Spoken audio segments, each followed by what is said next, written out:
Pernah nggak sih ngerasa gelisah banget pas mau tidur?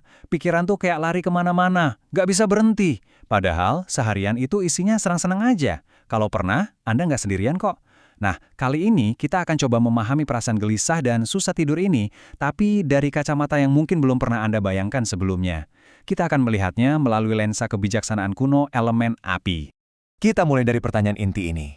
Semua orang pasti setuju ya, kalau gembira itu emosi yang kita cari-cari. Tapi pernah kepikiran nggak? Gimana kalau rasa gembira itu sendiri, kalau udah kelewatan batas, justru malah jadi sumber masalah? Aneh ya kedengarannya? Yuk kita bedah bareng-bareng gimana sebuah sistem kuno yang luar biasa ini ngejelasin paradoks tadi. Kerangka yang akan kita pakai ini namanya Wuxing, atau teori 5 elemen dari pengobatan tradisional Tiongkok. Ini tuh bukan cuma sekedar pengelompokan biasa loh. Anggap aja ini sebuah peta dinamis yang nunjukin gimana semua yang ada di alam semesta, termasuk tubuh dan emosi kita, itu saling nyambung dan saling mempengaruhi dalam sebuah siklus yang nggak pernah berhenti. Oke, mari kita mulai masuk lebih dalam ke elemen pertama yang jadi fokus utama kita, api. Coba bayangin api itu sebagai puncak dari energi, kehangatan, dan juga kesadaran. Sekarang kita coba pahami sifat dasarnya.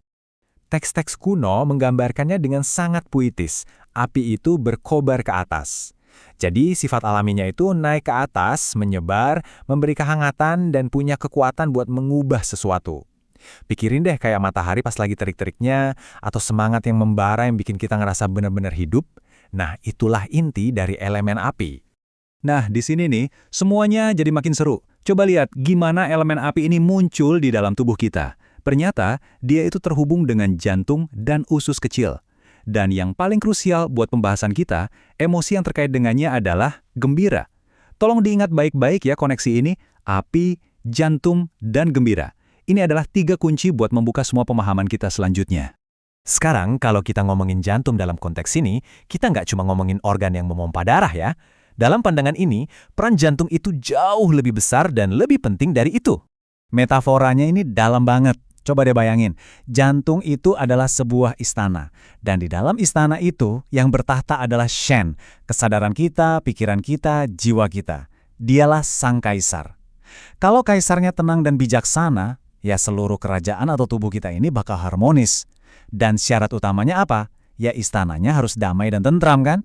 Terus apa yang terjadi kalau istana sang kaisar ini jadi terlalu rame, terlalu berisik, dan terlalu panas? Nah, disinilah kita balik lagi ke emosi kegembiraan dan gimana emosi ini bisa jadi berlebihan. Ini poin yang paling penting, kegembiraan yang dimaksud di sini itu bukan rasa bahagia yang hangat dan bikin hati tentram. Bukan itu. Tapi ini adalah kondisi serba kebanyakan, sebuah stimulasi yang nggak ada hentinya. Coba bayangin, lagi party terus-terusan, notifikasi HP yang nggak berhenti bunyi, atau dorongan buat pengen ini itu terus. Nah, kegembiraan yang kayak gitu itulah yang justru bisa bikin kita nggak seimbang. Slide ini ngejelasin perdadiannya dengan gamblang banget. Gembira yang sehat itu menutrisi dan menenangkan Shen kita.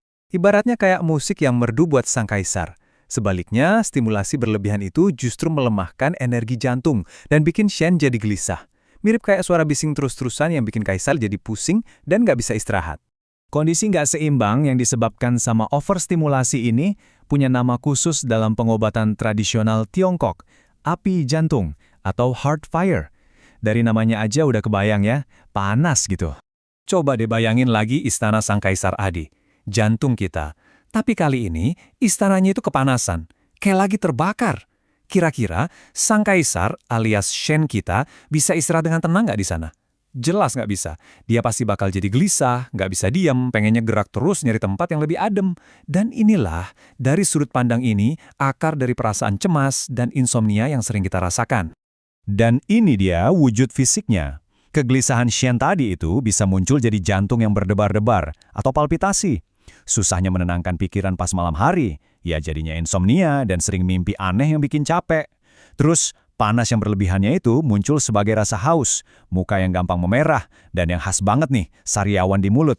Atau coba lihat ujung lidah, warnanya jadi merah terang. Ada dari gejala-gejala ini yang kedengeran familiar nggak? Oke, kita udah lihat ya gimana gembira yang berlebihan itu bisa menyalakan api di dalam diri. Nah sekarang, ayo kita satuin semua kepingan puzzle ini. Dan yang paling penting, kita coba cari tahu gimana caranya kita bisa nemuin jalan balik menuju keseimbangan. Yuk, kita urutkan lagi alurnya. Semua ini berawal dari stimulasi yang berlebihan yang kemudian mengganggu jantung, si rumahnya Shen. Gangguan ini menciptakan kondisi panas atau api jantung. Dan api inilah yang akhirnya bikin Shen jadi tidak tenang, yang kita rasain sebagai cemas dan susah tidur. Masuk akal banget kan alurnya? Dari sebab emosional ke gejala fisik. Jadi, apa intinya? Tentu aja, bukan berarti kita harus jadi orang yang murung atau menghindari bahagia. Sama sekali bukan. Kuncinya itu adalah kebijaksanaan buat nemuin harmoni. Ini soal tahu kapan jiwa kita butuh menari dalam kegembiraan dan kapan jiwa kita butuh duduk tenang di pinggir danau keheningan. Dua-duanya sama pentingnya, supaya sang kaisar di dalam diri kita bisa beristirahat dan memulihkan kekuatannya lagi. Jadi sebagai penutup, saya mau kasih Anda satu pertanyaan buat direnungkan.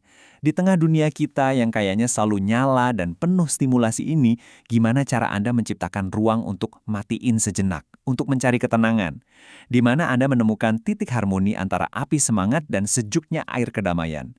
Jawabannya ada di dalam diri Anda masing-masing. Dan mungkin perjalanan mencari jawaban itulah kunci sesungguhnya menuju keseimbangan.